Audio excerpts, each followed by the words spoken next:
Hello bachcho, let's read the question. So the question says, let I denote the set of values of m for which y is equal to mx minus a square minus b square m upon under root b square m square plus a square is normal to the ellipse x square upon a square plus y square upon b square is equal to 1. Then I equals option A minus infinity to 0, option B 0 to infinity, option C minus infinity to infinity, option D minus pi by 2 to pi by 2.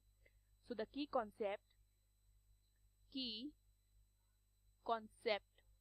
of this question is, देखिए अगर मुझे equation of normal लिखनी है, ठीक है, in case of ellipse, equation of normal लिखनी है in case of ellipse, तो वो क्या हो जाती है, A square X upon X one minus B square Y upon Y one is equal to A square minus B square. इतना clear है? तो क्वेश्चन में क्या बताया गया, क्वेश्चन बोला गया आई डिनोट कर रहा है set of values of M, ठीक है, एंड हमें बोला गया है कि ये जो है हमारा ये नॉर्मल टू द एलिप्स है और हमें आई की वैल्यू फाइंड करनी है.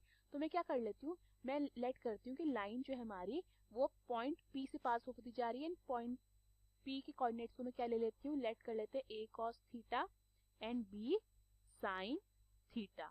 ओके, सो अगर मैं इक्वेशन ऑफ नॉर्मल लिखती हूँ, ठीक है, ये इन केस ऑफ एलिप्स है, इन केस ऑफ एलिप्स, तो ये क्या हो जाती है हमारी, ये हो जाती है A square X upon X one minus B square Y upon Y one is equal to A square minus B square. तो वैल्यू पुट कर देते हैं एक्स वन वाई वन की, तो ये क्या आ जाता है हमारा A X cos theta upon A X upon cos theta minus B Y upon sin theta is equal to A square minus B square. Further मैं इसे लिख सकती हूँ A X sec theta minus B Y cosec theta is equal to A square minus B square. ठीक है, तो यहाँ से अगर मैं y की वैल्यू फाइंड करती हूँ तो मेरी y की वैल्यू आएगी y is equal to a upon b tan theta multiply by x minus a square minus b square upon b multiply by sine theta. इतना क्लियर है? सो वी नो दैट हमारी line की question क्या होती है, वो होती है y is equal to M X plus C.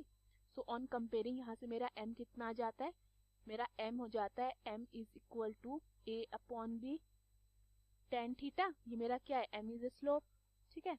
सो यहाँ से मेरा टेन थीटा कितना हो जाता है, tan theta is equal to B M upon A. इतना क्लियर है? सो इसको मैं इक्वेशन 1 मान लेती हूँ. अब देखिए, अब मुझे साइन थीटा निकालना है, ठीक है. तो हमें पता है टेन थीटा क्या होता है, परपेंडिकुलर अपॉन बेस, ठीक है. तो मेरे पास p है, b है, h निकालना है. तो यूजिंग पाइथागोरस थ्योरम, अगर पाइथागोरस थ्योरम यूज करती हूँ तो मेरा h का स्क्वायर क्या हो जाएगा, b का स्क्वायर प्लस p का स्क्वायर. तो ये मेरा क्या हो जाता है, ये मेरा हो जाता है a का स्क्वायर प्लस b m का होल स्क्वायर, ठीक है. तो h स्क्वायर ये जाता है, तो मेरा h कितना हो जाता है, h is equal to under root of a square plus b square m square. तो मेरा देयरफॉर साइन थीटा क्या होता है हमारा, हमें पता है कि साइन थीटा होता है हमारा परपेंडिकुलर अपॉन हाइपोटेन्यूज. तो मेरा साइन थीटा क्या बन जाएगा, B M upon under root of A square plus B square M square. ठीक है, अब मैं क्या करती हूँ, साइन थीटा की वैल्यू और टेन थीटा की वैल्यू जो है हम इक्वेशन 1 में पुट कर देते हैं. ठीक है, तो ये क्या बनेगा, हमारी इक्वेशन 1 बन जाएगी. Equation 1 becomes y is equal to mx minus a square minus b square upon b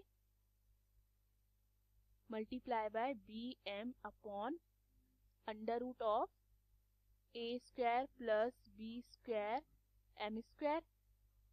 okay,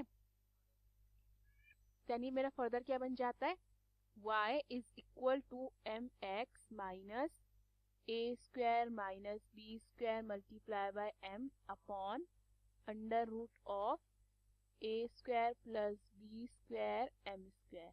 okay, so clearly यहाँ से मुझे क्या दिख रहा है, तो मुझे मेरा जो m है वो किसको बिलोंग कर रहा है, r को, दैट इज रियल नंबर को. ठीक है, तो मेरा कौन सा ऑप्शन करेक्ट हो जाता है, सो द करेक्ट ऑप्शन की रेंज क्या थी, minus infinity to infinity. Hope you understood the question. Thank you.